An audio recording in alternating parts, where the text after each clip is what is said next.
Hey Internet, it's RJ. Welcome back. Thanks for tuning into the show today. Now, it is the end of December, so you know what that means. I throw the old riddler up here, a festive riddler this time because it's the end of December, and then you drop your questions, and then I get to work by answering them. So, today's episode, we have about 5 or 6 questions to get through. We are talking about retention offers, we're talking about Amex once-in-a-lifetime language, and of course, some plans for this channel going forward and what you might be able to expect. So, if you want to jump around, Chapters tool will be down below. Without further ado, go ahead, press the button, and let me get to work. So first things first, we have Mr. Red Sox Nation here checking in. He says, do you know that all taxation is theft? You might be kidding, but you have some points. I wouldn't say all taxation, right? You need it to keep the system going. I get it, but things like sales tax definitely seems like double taxation. Tax your money in, tax it on the way out. Property tax is just egregious, and then all the tax plans that have been proposed as of late.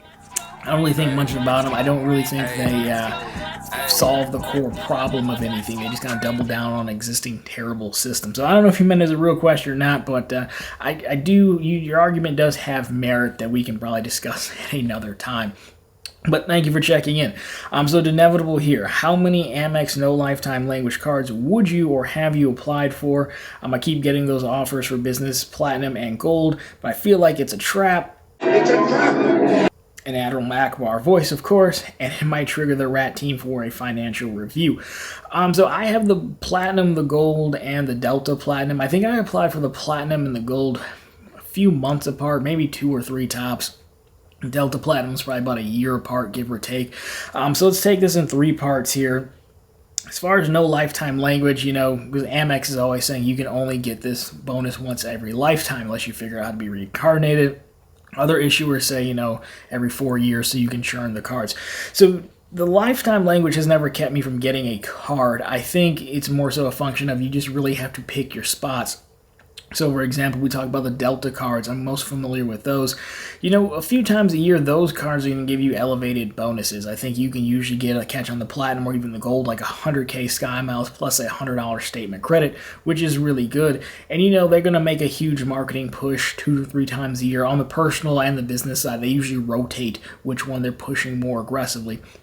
That's when you want to go after the card, right? Because you can only get it once, to your point. You can only get the bonus once, to your point. As far as it being a trap, I don't think it's a trap because Amex is, on some level, they're good about this, and on some level, they're bad about this. If you're familiar with the term pop-up jail for the American Express, you can put in your information into the application, and before you submit it, a pop-up will come up and say, hey, you were not eligible for the sign-up bonus. You can get the card, if you pass our underwriting, but we will not give you the bonus. So you get to make the choice right then and there. Do you just want the card without the bonus? The Amex cards, you usually want the bonus, but because they do that, I don't think it's a trap. It's somewhat nice of them. We think it's linked to how much you spend with them. You spend more, they like you. It's kind of simple. Who wouldn't like you if you spent more money on them, right? So I don't think that's a trap. And then as far as financial review and rewards abuse team, I think as long as you're doing the basic housekeeping really well, Amex, no manufactured spending, of course, so all that gift card stuff I talk about, keep it on Chase. Don't do it over here on Amex. And then canceling the cards also a big one. A lot of Amex cards we do cancel because they're expensive and all the cards add up. But if you keep it for 12 months, a full 12 months, so you wait until that annual fee posts on your card again, that would be like month 13, the start of month 13, then you call and cancel it, or you check your retention offer that we'll talk about, then I think you're fine. As far as financial review, I think if you're not going through a quick velocity, meaning you're just like card after card after card, put some space in between those applications, you're probably fine there as well. Because again, you got to remember, they want us to have their cards. They also just want to be careful, I guess. They are really sensitive to rewards points and rewards abuse, and to most card issuers are sensitive to how many apps you're putting in at once. So, a few months in between, I think you're good there. But no, long way to answer your question, I don't think it's a trap. Leo Pertito 74 checking in. My question is about retention offers. Are there any negative effects for requesting retention offers to any of the top 3 premium travel credit cards, given that I'm absolutely not canceling any of my premium cards?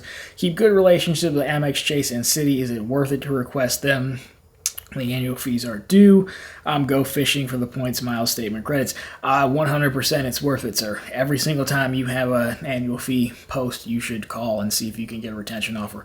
I personally do. As far as negative implications, no. Kind of to our first question or second question we talked about, the card issuers, they want you to keep the card and they know the game, right? But the other on the phone is just someone like me, just going and reviewing your account. How much did you spend?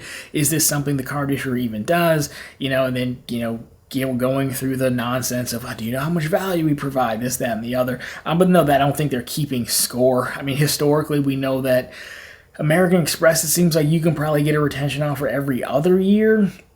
So just running through my own stats, and I'll link you some videos down below as well, but going through my own, the gold and the platinum, I got a retention offer on and you start of year number 2, but it was weird because those were pandemic years, and Amex had also given out a $200 travel credit, so I think they were committed to giving people $200 to keep them. Delta Platinum, year number 2, I got a $50 statement credit, and then this year number 3, the start of, I got spend $1,000 in 3 months to get 1,500 Sky Miles, 15,000 Sky Miles, something like that. I've never got one for Chase. I don't think they really do it.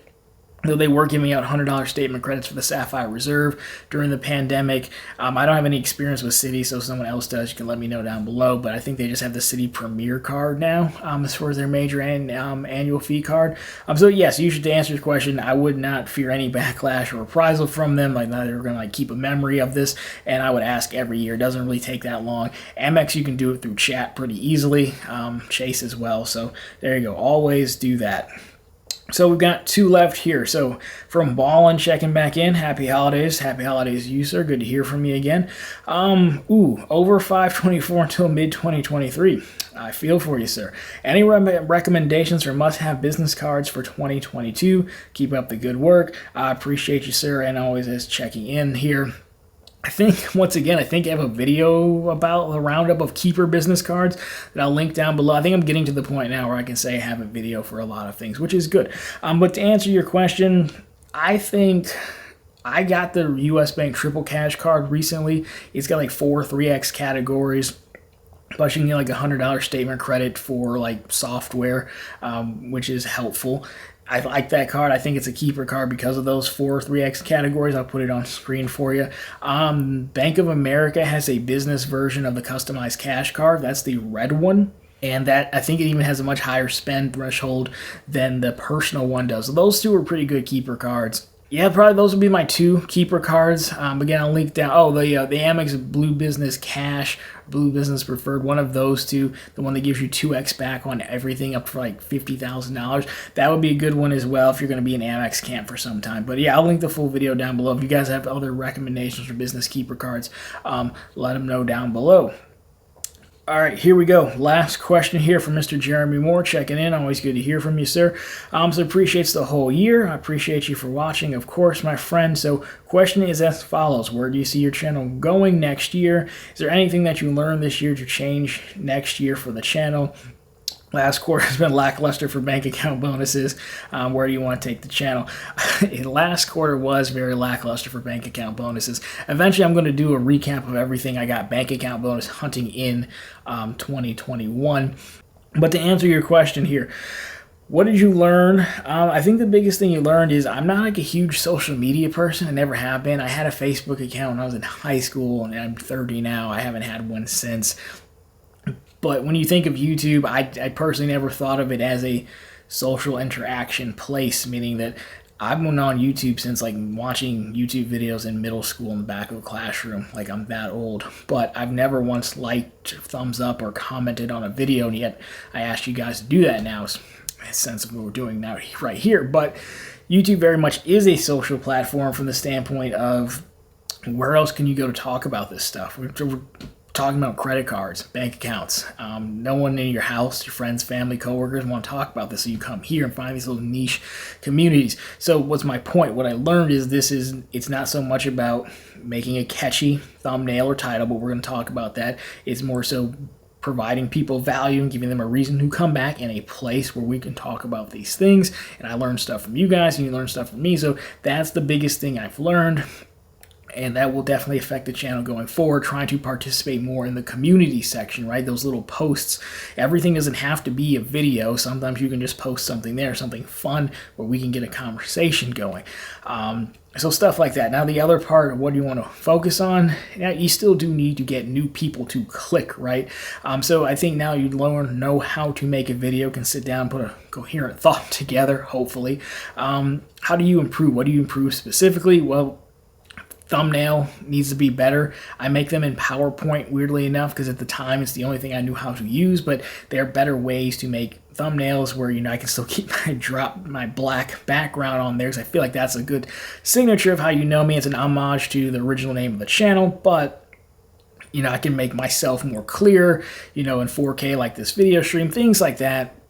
I still want to focus on the smaller stuff that people don't talk about, the smaller banks, as well as some more thought and opinion pieces.